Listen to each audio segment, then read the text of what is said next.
Okay, good morning, everybody, and thank you so much for joining us here on the virtual plant clinic this week. My name is Bill Lester. I'm with University of Florida Extension Service here in Hernando County, and joining me today is one of our Master Gardener volunteers, Bernie. Good morning, Bernie. Good morning, Bill. And Greetings, our Bill.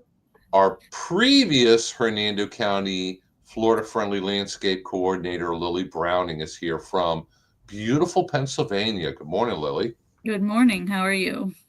I'm just great here. I have a technical thing I have to work on. So if I get a blank look on my face, it's because I'm technically fixing something. Technically, Yeah. I'm going to see it's 72 degrees right now here. So it is quite beautiful. We had a heat wave like the rest of the country had, and it was nasty. It felt somewhat like Florida, just not, the air wasn't quite as thick, but it was pretty darn hot, and I didn't want to be out in it. Then the last week or so, it's been lovely with like highs 80, 81. It's slowly sneaking back up though, because it's only the beginning of August, so we're not going to get away with not being hot again. And nor are you till what, November? Oh, at least. It's not cooling off for a while here. So Bernie, it's good to have you back. Did it give you a lovely new floor? Well, the interesting thing about the floor is what we had before they didn't worry about. Now you have to be very careful. Don't scratch it. Don't do anything. So I'm not sure that we've gained having this wonderful new floor. Looks great, but if it's as fragile as they told us it was, it's not going to last very long. Don't move that chair that you're in. That's exactly. I've got a thing, but it's not big enough. They had to get a new protector. So. Oh, I don't have one of those. And I'm in a fairly new building, which Bernie, before we went on air, called a storage room. I want you to know this is my office here in Armstrong County, Pennsylvania. But as the Master Gardener Coordinator, yes, my office is their storage room. So, Double duty. yes. And right before I got on air, I found some stuff that has been missing since they had a event in June that I couldn't attend. And I finally tracked down the right person who told me, oh, we put it in such and such room here in this building. It was here all along. And one of those situations where everybody thought somebody else would tell me. So we welcome them. It's nice that somebody has found us. We by a terrible coincidence keeps accumulating, and these things happen, and we miss one, and then something else happens, and we miss another one. So it's been kind of confusing in the past month and a half, but hopefully people will find us. And Sam and Buddy and Cindy, there are regulars.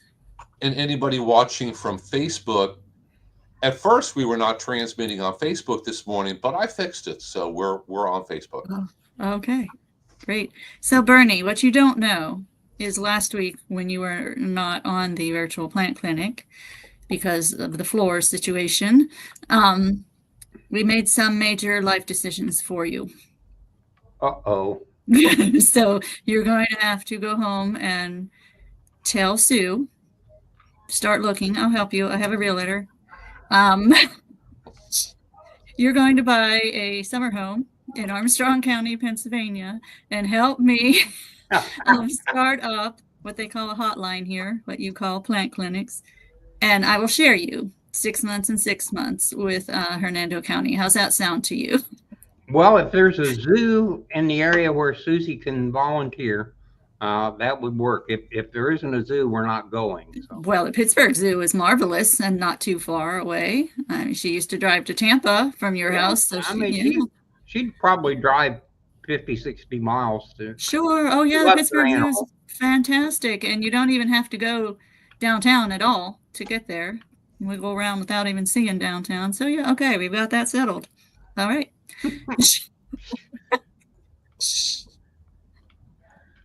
You might have to take the Pennsylvania Master Gardener training with me.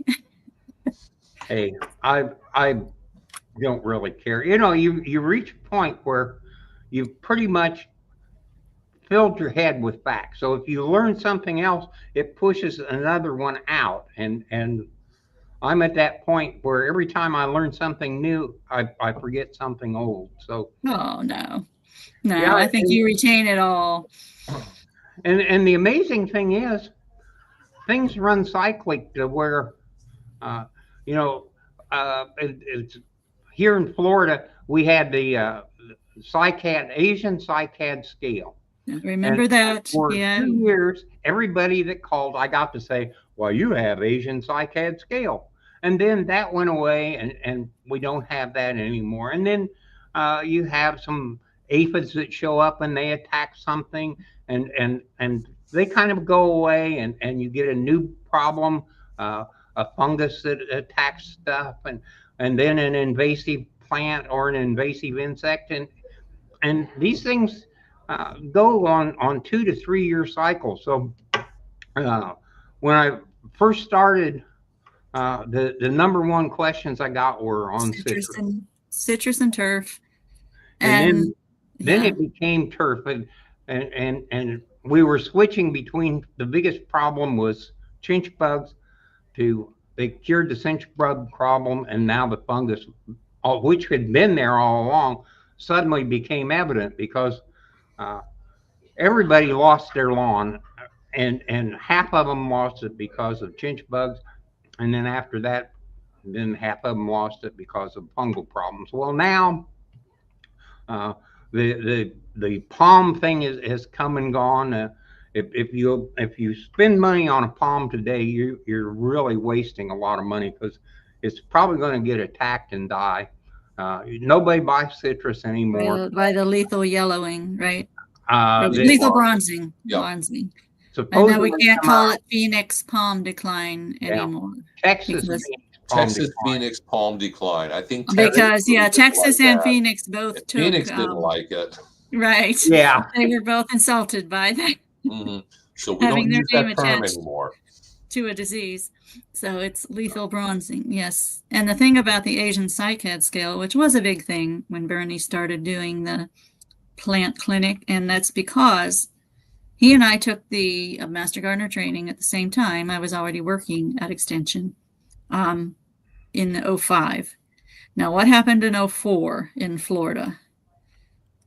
Jeannie, Francis, Opal, what were the other? All four of those hurricanes, like 6-week period, like it's weekend, it's hurricane time again. That's what really stirred up that Asian cycad scale, was those 4 hurricanes sending them all over the state. And probably for 2 years straight, yeah, we did nothing but talk about that.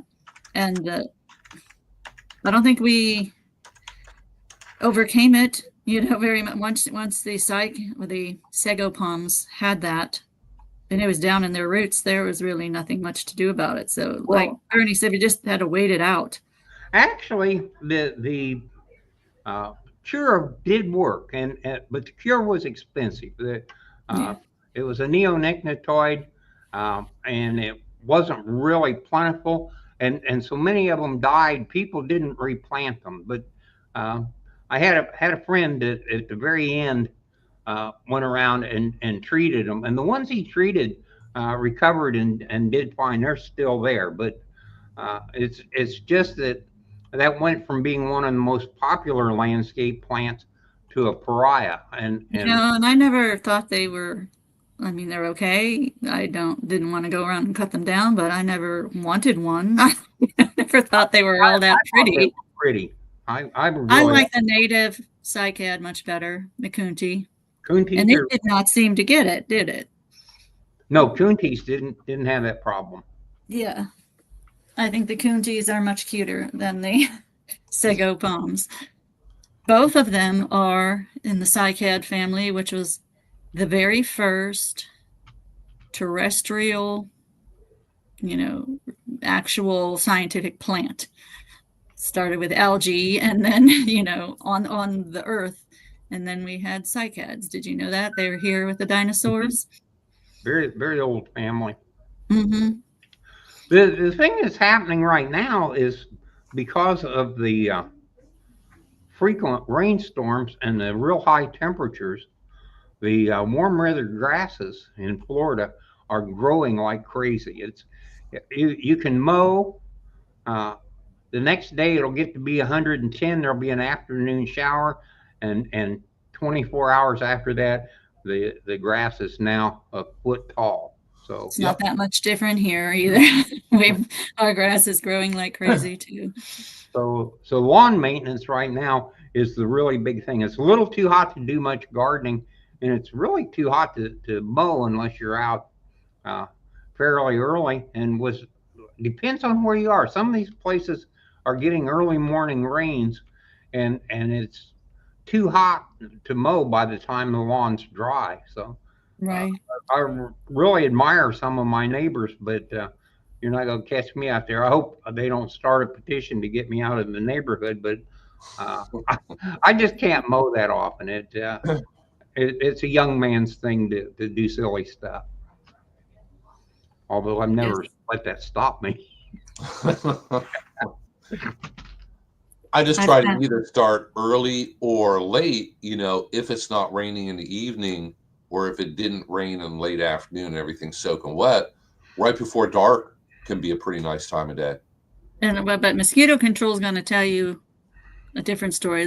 That's where you always run into, it's too hot if it's not dusk or dawn, and that's exactly when mosquito control says don't be out there, because that's when the mosquitoes are. But I have found repellent. Yeah. I don't have bad mosquitoes in my neighborhood. I have good neighbors who don't attract and breed mosquitoes, I guess, and they're not a huge problem.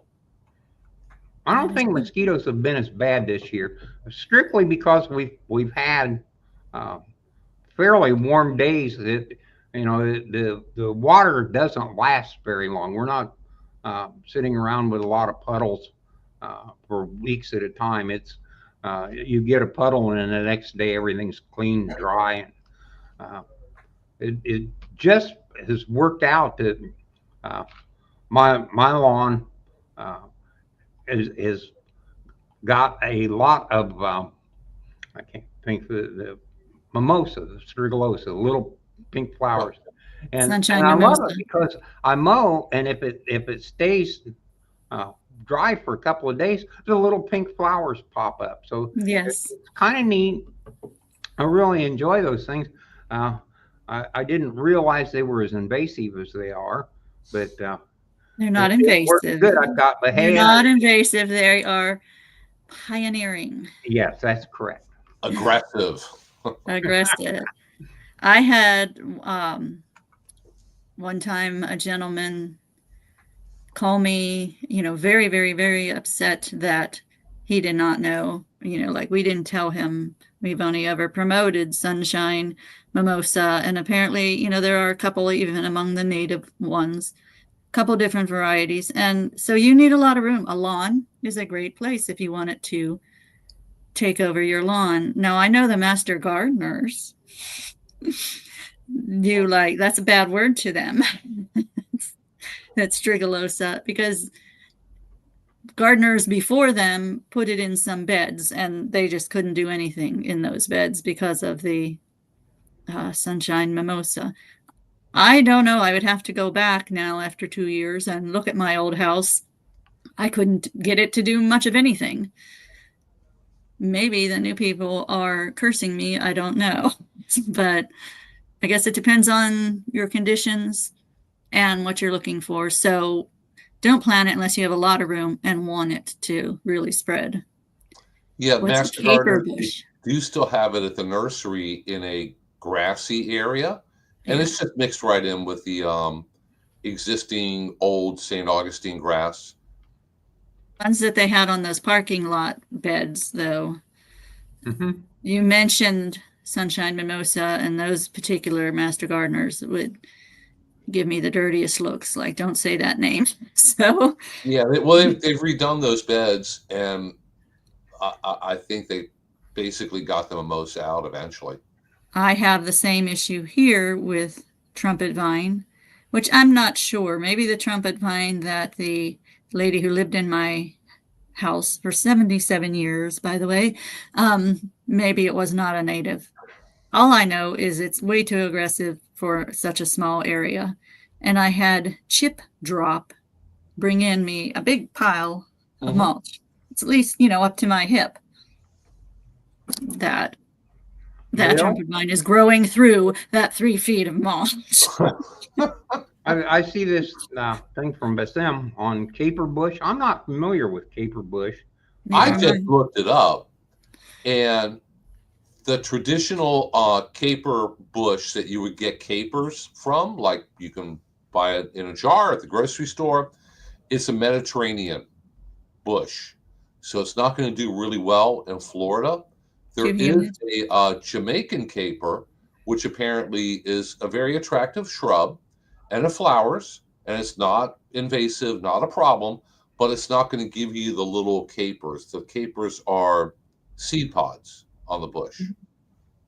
So if your goal is to grow the edible capers, no, they're not going to do very well in Florida. You can try them, but it's probably going to be the heat. I think he will in the summer that takes them out.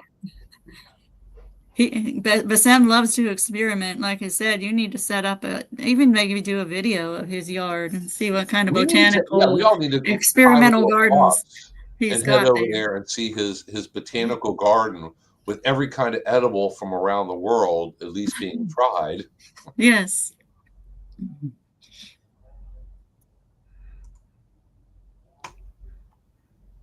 Well, we're chatting with Ailes is here and has a question. Want to create flower beds. I am layering with sweet viburnum. What else would be nice in this flower bed?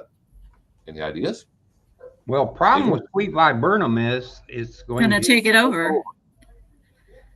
Yeah, that's going to get fairly large. It'll get to the size of a small tree, and that'll be all that's in your beds. I would think, wouldn't you, Bernie? Yeah, I would think that sweet viburnum. The problem with all those shrub type plants is that when they first start out, they really don't have any problems. The plant hasn't been here in any quantity, and when you plant it, your neighbors plant it. A lot of people in the neighborhood plant it. The fungal diseases and the insects that attack that plant get an opportunity to rise in numbers, and eventually that plant becomes a problem. Sweet viburnum has some fungal problems now that it didn't have 10 years ago even, and that's been the story historically. We had red tip potenia that everybody had red tip potenia. And then all the 90s and before. Yeah, now that was the shrub. They develop a fungal problem on the way home. So red tip potenia and pittosporum, mock orange. That's what if the house was built in the 80s and 90s in Florida, I guarantee you at least had those shrubs if they haven't been taken out. Indian hawthorn. Indian hawthorn. They need to be trimmed like a pyramid, and trimmed really often to keep them short, and not water the vegetation. That plant does not like to be sprayed with water. It wants to be dry during the day. So right. If you have your irrigation system on your shrub beds in front of your house, after the first year, maybe turn that off, because it does not want it. Remember, Bill, you visited a place where the shrubs were dying, and basically you just reached down and pulled the shrub out, and it was like, it was just and swamp under there. The hole it left was filled with water. So we see a lot more hedges die from too much water, usually late in the summer if we've had a very rainy summer, than from lack of water. So they get root rot, they'll drown. Shrubs and trees, after they get established, should do just fine. We'll do a lot better on natural rainwater. I planted a couple sweet viburnum. My gosh, now it's 20 years ago in a house I had in Brooksville, and it grew fast. Now I had pretty good for Florida, a pretty good soil there in Brooksville, just off of 98. So, you know, a lot of clay and kind of loamy, actually. So things grew pretty quickly, but within a year, it did its job, what I wanted it to do, which was block out the neighbor's yard. But it grew, it was the size of a small tree. And why they call it sweet viburnum is beyond me. I've never found anything sweet. It smells oily. I mean, the leaves smell like like motor oil almost. Yeah. And they make good or fairly good specimen, large hedge / small tree. Plant one by itself, give it plenty of room to grow. Don't prune it, just let it grow. It'll flower, it'll get big, it'll get full. If you position it so it's blocking something that you don't want to see, it'll block it. And be very, very happy. Like I said, don't prune it. Don't prune it into a shape. And it kills me so many things in certain neighborhoods. Oak trees, everything, it all has to be pruned into a shape. Usually ruins it. But yeah, viburnums make a fine specimen plant. I think Ligustrum makes an even better specimen plant. But then everybody wants to prune it, and now you have to prune it 10 times a year, and it's going to get fungal disease problems and all kinds. If you leave it alone, just let it go. Yeah, it'll make a great specimen plant. It'll flower if you leave it alone, but it'll attract pollinators like wasps and stuff, so you have to be careful. And I think, isn't it on one of the invasive lists, Ligustrum? Only one variety. Okay. Yeah, and when you plant it in a home situation, usually it isn't a problem. But if you're in a in the city, it isn't a problem. In a rural situation, I think the birds move the seeds. But yeah. See, that's what she wanted the sweet viburnum for. She had the same idea that I did. Wanted to block the neighbors, and it'll do that for you. That if you're looking for a hedge to block a view of your neighbor or define your property line, viburnum's the easiest, fastest thing to put in. If you have a lot of room, cedar trees will do that. Hollies do really well. The problem is, if you put in a viburnum hedge, you're going to have to prune it. It really does get awfully big, and if you keep it pruned, eventually you're going to have fungal problems with it. Planting flowers under them, I think, is going to be too shady, unless you do something like impatiens or something. I would depends on how, which way north, south, east, and west is. So if you put in the hedge, the side that you want to put flowers under, is it a full sun spot? Is it a full shade spot? You can put annuals down there, but you're always going to have to be pruning. The hedge is always going to want to grow into the flowers that you put at the edge. They are. They're going to take over that space. Yeah. Unless you give them the room and put the flowers, way far over. And I don't know how much room then you have to walk by or whatever. But yeah, if your intention is the screening, I would concentrate on the screening and then beautify the area, other places around there with potted plants or, something along those lines. Because keep in mind, annuals here in Florida, that doesn't mean that it lasts for a year. It lasts for maybe a third to a quarter of a year here. So, you can put in marigolds. They're going to look great for a couple months. You can put in pansies or petunias in the winter. They're only going to do well for maybe 6 months. It still messes with my mind seeing pansies and petunias around here this time of year. Like, what are you doing here? Yeah. Yes. But, we're not in Florida. I love this. Just buy these packs of annuals that, 6 for $2 or whatever it is, the cheapest things you can get. Stick them in the ground. It doesn't take very much time. You get 2-3 months, and just replace them. Just Zinnias. plan on doing that 3 times a year to keep the flowers going. And Or get perennials, so you don't have that carbon footprint of the always, buying annuals. But even I had seeds of zinnias here that are growing great, and I know they grow great in Florida as well. My husband had a pair of old cowboy boots that he was going to throw away. And I'm like, no, I'm going to plant flowers in them. And they're on the porch with zinnias poking out of them. So, and a plant that I think is really neat is firebush. You plant that would be fantastic for screening, as a except specimen. in the winter. Yeah. And the problem is the winter comes along, kills the bush. The thing to do is cut it off level with the ground. Right. That won't help for screening issues in the winter. But it is great screening in the winter. But it grows so fast, and if you take it totally flat to the ground, it maintains its shape. If you don't take everything to the ground, then it has a distorted shape, because some of these things that are standing that are 4 foot tall, they want to branch out, and it becomes lopsided. So, if you start from zero after a freeze, in 4 months it's 5 foot tall. So, in 6 months it's all blooming and pretty again. It's gorgeous. Do you have a fence there, Els, that you might want to think of some kind of vine if there is a fence? That Black Eye Susan vine will fill a fence pretty quickly.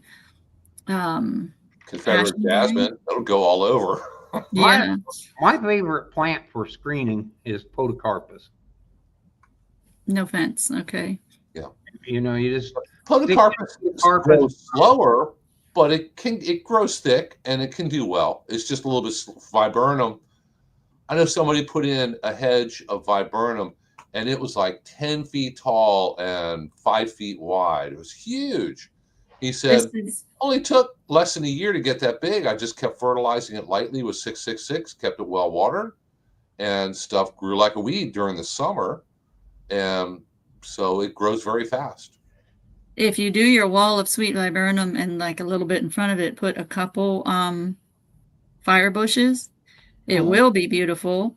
And then in the warm months, you will have butterflies galore and hummingbirds. I miss firebush. Firebush is a fantastic plant. Podocarpus, and this is totally anecdotal, but I swear this is what happens. If you put 2 anywhere near each other, one is going to die. This always happens. If you look at people's houses that have tried to have these columnar podocarpus, in front of the garage, one of them is always dead. I don't know what it is about podocarpus, or like in competition or something with each other. That sounds like Italian cypress. There is a plant. No, I know what that is, but they also try to cut podocarpus in that columnar shape and keep it that way, and one of them just gives up. Arborvitae does the same thing. You'll see where people have put in a row of them, and then they die one by one by one over the years. And we just had a question here. It looked like spider mites about some arborvitae, and I didn't have a chance to look it up, but my question was, what is the lifespan of an arborvitae in Pennsylvania? I'll have to look that up, because I can tell you in Florida it's about 15 years, and that's it. Yeah, for most landscape material, and that's going to be arborvitaes and ligustrums and viburnums, all these different Leland cypress. We're talking about. That's technically on average about 20 years. So some can live longer, others are going to go shorter. But we'll get calls from people, and they're like, I have my hedges, my viburnums, I have an arborvitae or whatever. It looks terrible, it's dying. I say, how long have you lived there? We've lived here for 30 years, and they were already fully grown when we bought the house. It's like, everything has a lifespan. People seem to think, they accept the idea that people have a lifespan. They begrudgingly accept the idea that their beloved pets have a lifespan, but can't seem to understand that oak tree in the backyard Yeah. has a lifespan. I mean, it's all part of we have in our mind that they should live for 200 years and therefore way outlive us. That may happen somewhere out in a forest. Very, very rarely happens in the stresses of urban conditions.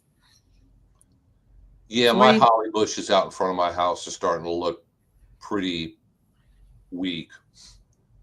They have a fungus problem. I'm not going to go out there and kill myself trying to spray with fungicide. We're just kind of waiting and watching how it comes along. So, but they're at least 25 years old at this point, and they've been kept waist high ish. So, naturally they're going to want to grow to be a lot bigger. Mm-hmm. So they may have just run out of time, basically. And Bill has 40-foot viburnum hedge. It does make a cheap fence. You definitely are going to need to prune it. Some tips. I mean, you can use old-fashioned hedge clippers, electric or gas-powered hedge clippers. But if you go out there and prune it by hand and prune it to where it should be pruned, just beyond the node, and you prune it from, as Bernie was saying, kind of like a pyramid. What we end up doing is shearing the top. Yep.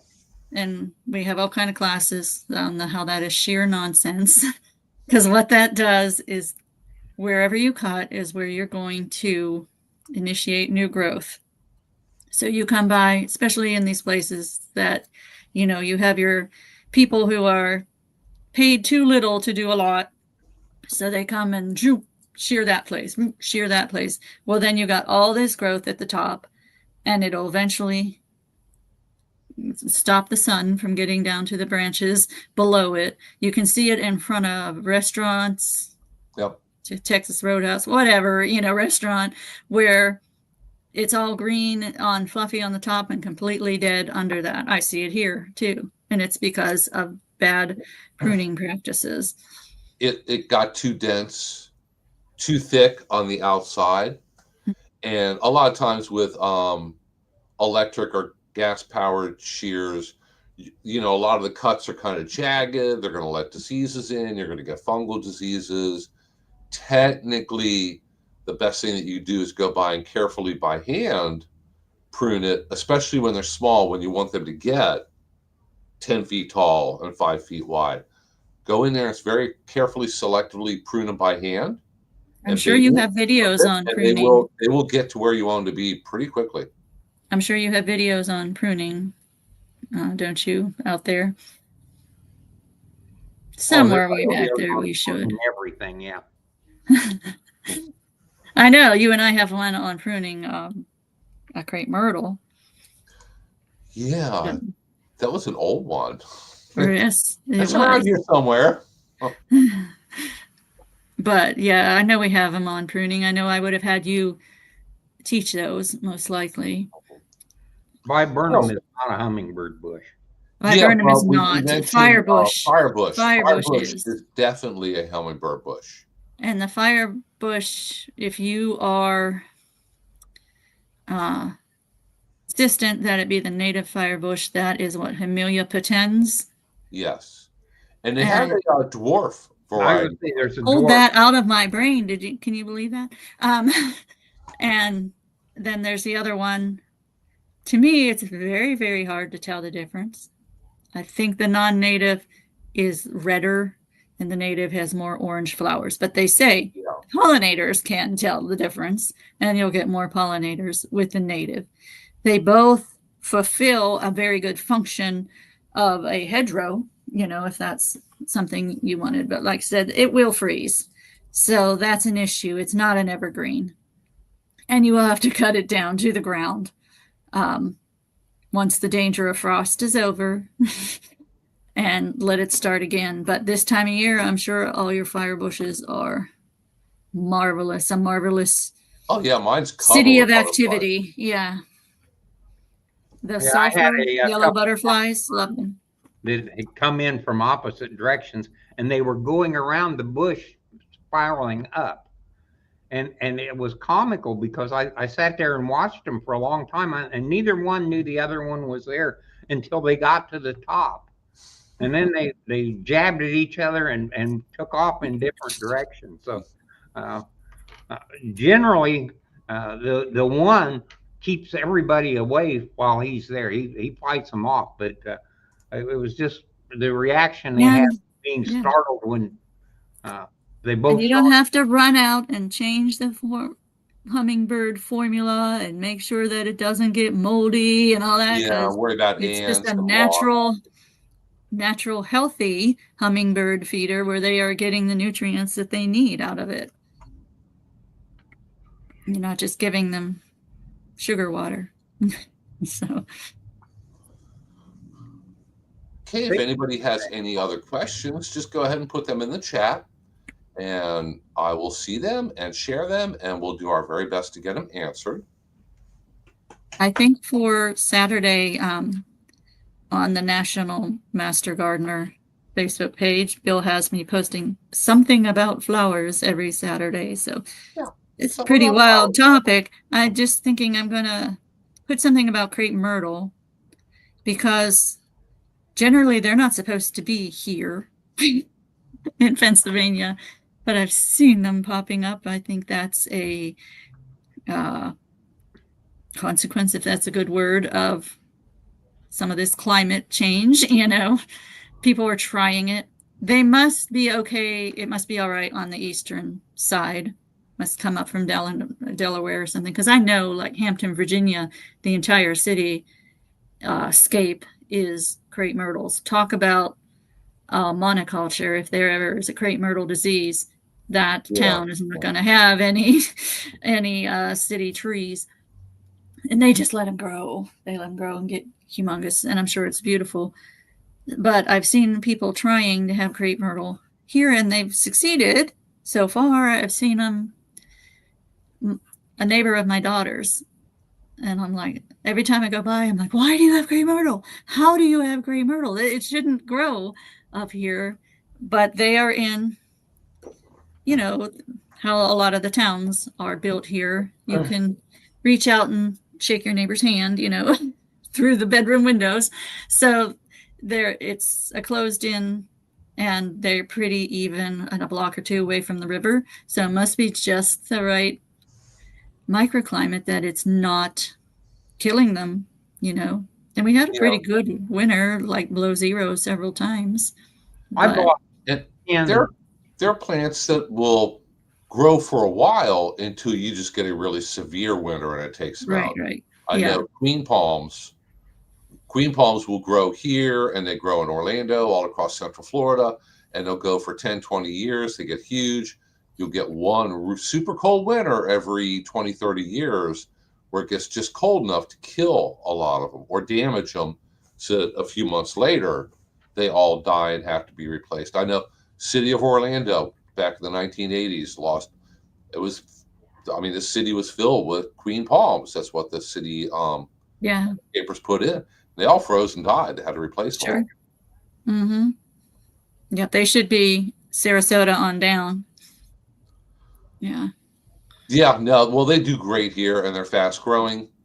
Right, but there's always a chance you'll get a cold winter and you'll lose them. Yep, especially young ones. But it's funny, over here, you don't have to go far south to see totally different things. You go just the other side of Tampa, and you see all the South Florida palms, the bottle palms. Tarpon Springs, apparently people grow a lot of mangoes down there. I'm thinking that was what I heard all the time when I worked there. When I worked there, I want this, I want that. It doesn't really do well here. And the line I heard over and over and over, and Bernie knows this line, but my friend in Newport Richey. Friend in Newport Richey. Newport Richey. They're only 15 minutes away. It's not that far. They're just that much further south. And then there'd be somebody like in Ridge Manor telling me that. I'm like, number one, they're further south. Number two, they're on the coast. Makes a difference. They could grow those what are those princess trees? What are they that has the red flowers? Somebody's trying to call me. There is some kind of princess tree There's Tababuios. Royal Oh, the Royal Poinciana. Poinciana? Yes. There's a few of them around here, very few. Right. And But people always want to grow them. some kind of Hong Kong orchid or something. It's a large flowering tree. But sorry about that phone. I want to let it go to voicemail instead of hanging up on it. Well, we don't have any. We don't have any physical telephones in this office at all. Oh. Our phone calls are made through Teams. That is something I'm going to change when I bring a hotline in here. We'll have at least one phone call, one phone, even if it's like a cricket phone or something. Yopon Holly. I love Yopon Holly. That's great. I love the dwarf ones, but the big ones would work for screening as well. I like Squamatoria. Yes. Yes. One of my favorite scientific names, Ilex vomitoria, the dwarf Yopon hollies. Mm-hmm. My favorite name is what is it, nervosa, wild coffee. Psychosa nervosa. Now, isn't that a fantastic Latin name for wild coffee? 3 mango seeds. They've all germinated. Yep, you could do that. Big pot. Now, if you have a mango and you save the seed and you plant the mango seed, you will get a mango tree. Maybe very different from the fruit that you enjoyed and ate and got that seed out of, but it won't be an apple, it won't be an orange, it will be a mango. I can guarantee you of that. But there's no telling one day when it gets to the size and age where it's going to flower and fruit, which is probably going to be quite a few years. No telling whether you're going to be really happy with the fruit that it gives you or not. What they do in South Florida is they graft their mangoes. And a real common, fast-growing variety of mangoes is called a turpentine mango. And it's not the tastiest fruit. It's a good edible fruit, but not the tastiest fruit. Definitely not for what you want to grow if you're growing it commercially. But they take the seeds, and I've seen them doing this. People planting the seeds. Got a big pile of mango seeds, and they're big pits, and they have a belt sander. And if you bang the seed against a belt sander, it takes off enough of the seed coat, put it in a pot of soil, and boom, it'll sprout and grow. Grow it out for a little bit, whack off the top, take a branch off a wonderful, beautiful variety of mango and graft it on there. And voila, that's where all the mango trees that they grow commercially in South Florida come from. So they scarify it with the belt sander. Yep.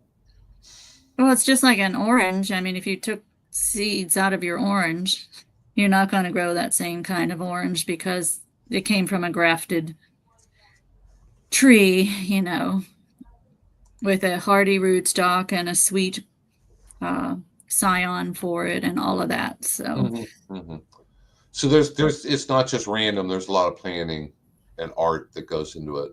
And Ann says the Tommy mangoes that are grafted are fantastic. That's pretty much still the favorite variety for commercial growing and shipping. Yes, finish that they sentence. Grow well, they ship well. It Yes. says, my mom's in Clearwater did fantastic. Yeah, what's that key word there? Clearwater. Clearwater. South of here and right over on the coast. So she's fortunate enough to be in a spot that's going to stay warm enough where you should get you shouldn't have problems with your mangoes freezing or dying. And we encourage anyone to experiment and try as much as you want. Just don't spend thousands and thousands of dollars on something that it may not work, No, I'm going to try mango. I still need to get a mango tree and hide it somewhere in my yard. The spot right out front where kind of a square area bordered by the side of my garage and the front of the house that has the holly bushes around it that may be on their way out, if you know what I mean. Mm-hmm. I'm probably going to put a starfruit carambola in there. Mm-hmm. They take A bit of cold. I mean, they don't take it ridiculous. They're not going to grow in Pennsylvania in your front yard, but they should survive I the don't cold. have a front yard. With them, when they grow and they bush out and you want them to fruit, take the ends of the branches, bend them until they just barely crack, crack, crack, so that you break the xylem and the phloem a little bit in them. Within a week or two, they'll flower and they'll fruit. Really? Yeah, I like star fruit. Something I planted when I first, I think it's been a year now, anyway, that we can grow here that is falling out, not falling out of favor, just not able to do as well in Hernando County as it did 20 years ago, is a redbud tree. And they're really taking off here. Right on the edge. Right. Gainesville, they can grow redbuds up there. Yes. Go to West Virginia in the spring. You want to have your eyes just overwhelmed with redbuds. It's amazing. But I have one in my yard now, and it's probably 3.5 feet tall and really branching out. I think maybe next year it might actually bloom some. Yeah. And I got it from my master gardeners before I knew I was ever going to be their coordinator. And they have a giveaway. We get them from Audubon or the Arbor Day Society, I think. Anyway, them and we buy pawpaw trees as well. Pawpaw trees, I don't know, can you grow them? They grow naturally there, but yeah, gopher tortoises love them. Yes. Well, they grow to big trees that produce fruit here. Again, it was always a West Virginia thing, and now there may have been 1 or 2 natives here, but now the weather has changed enough that we can do pawpaws, and they are the trendy tree. All the people out there who want to have their permaculture, and the young people buying the old farms and stuff, they want to have these pawpaws. And in fact, we're going to have some at our fall plant sale. And we learned from last year, we're going to have to limit it to 4 per household. Or else if you get there 10 minutes after the sale starts, somebody has bought all 100 pawpaw trees that we have ordered and fostered. So, can you grow cherries up there? Yep. And I'm sure apples. I'm sure just a lot of different varieties of apples all do great up there. Yes, and just like citrus and stuff, it's not like easy. You can't really ignore them. Oh yeah. They all get insects and diseases and everything else. Yeah, they have to manage. We can grow peaches, and the peach trees last more than 12 years. And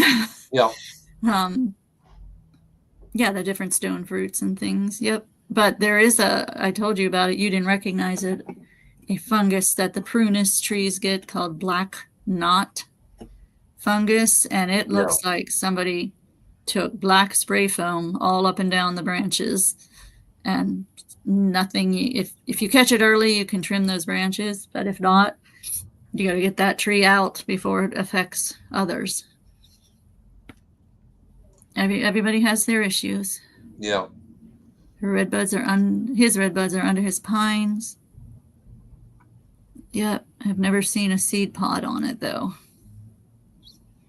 We gave away redbud trees for Arbor Day about 5 years ago, 6 years ago.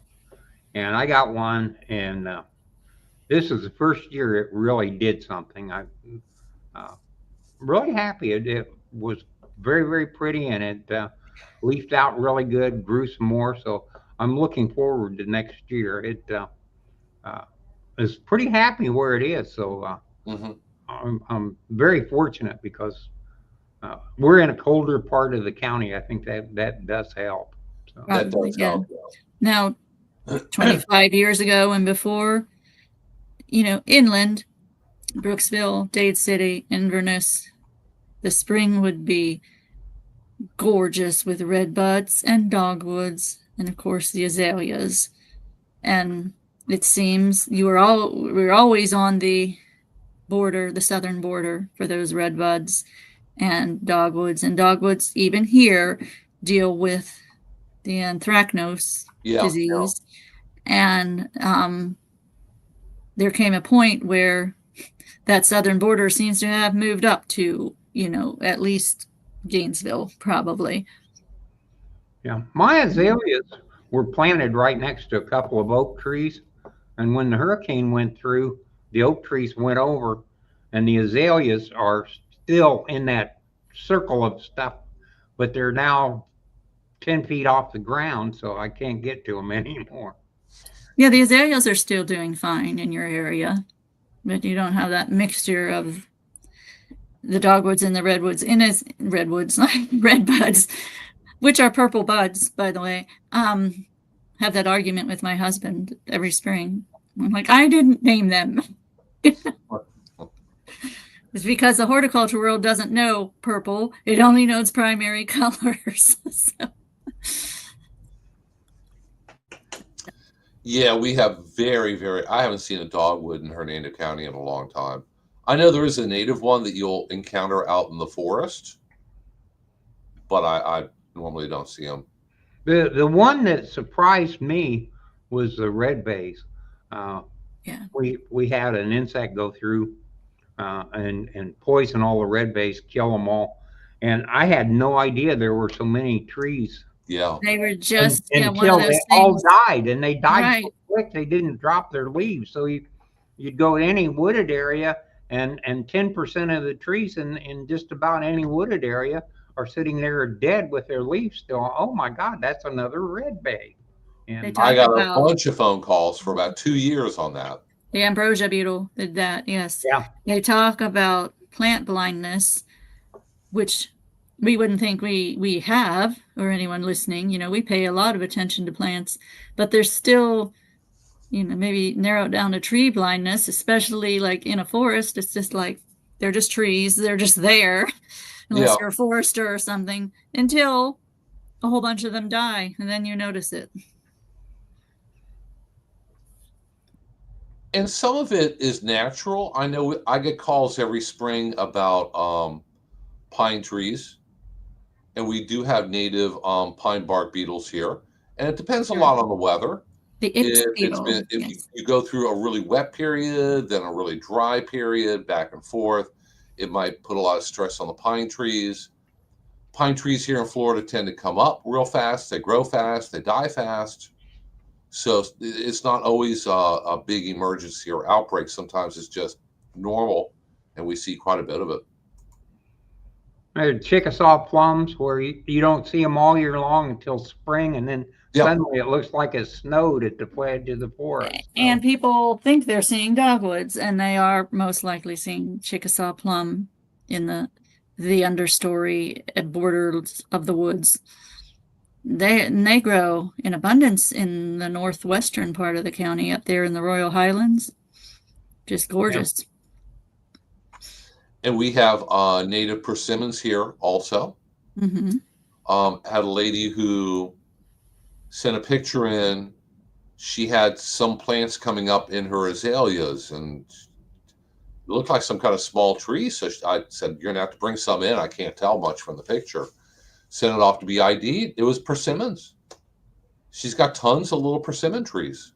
The native persimmons coming up in her yard. Mm-hmm. Yeah. I planted a persimmon tree, and when the hurricane went through, snapped that sucker right off. Oh wow! I was very well, my red bud that I got it as a stick, like a 3-foot tall stick, and I put it right in the ground, and the next morning my stick was bit in half. Just rabbit. Like with a slanted, it was a rabbit, the way it was bitten, the bunny. Yeah. And so then I put a tomato cage around it, which it's now outgrown. And I still have to keep some orange caution tape and stuff. I think it's big enough now that my sister's not going to run it over, but I fought for this poor little red bud. Have a little black. Hey, Bernie, we have a question from Ann here, who has some black spot on her curry leaf plant. How would you treat it? She's been getting a lot of rain lately, and it's in a large pot, about 3 by 4 feet, and it does well. I'm going to say it's got aphids on the bottom of the leaves above where you're seeing the black spots, and use a horticultural soap, probably the safest thing to treat it. And you need to clean or spray the bottoms of the leaves.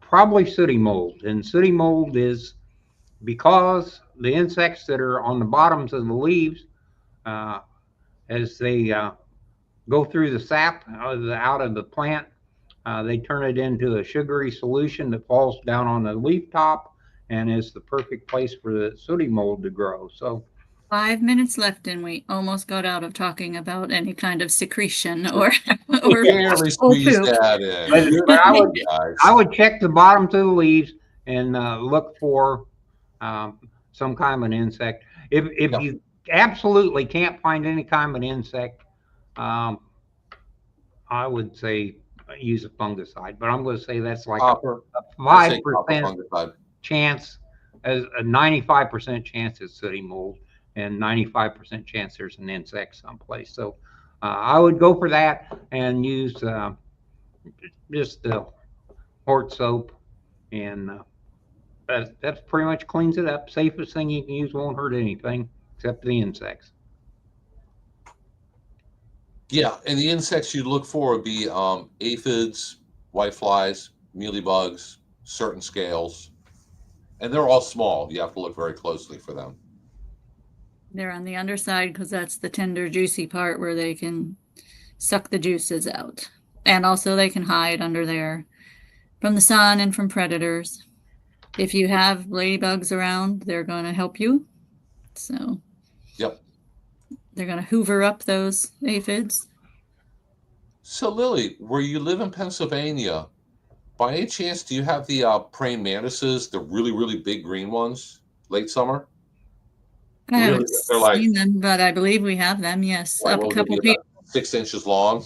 Yes, on the State Master Gardener Facebook page, which I have become a moderator of.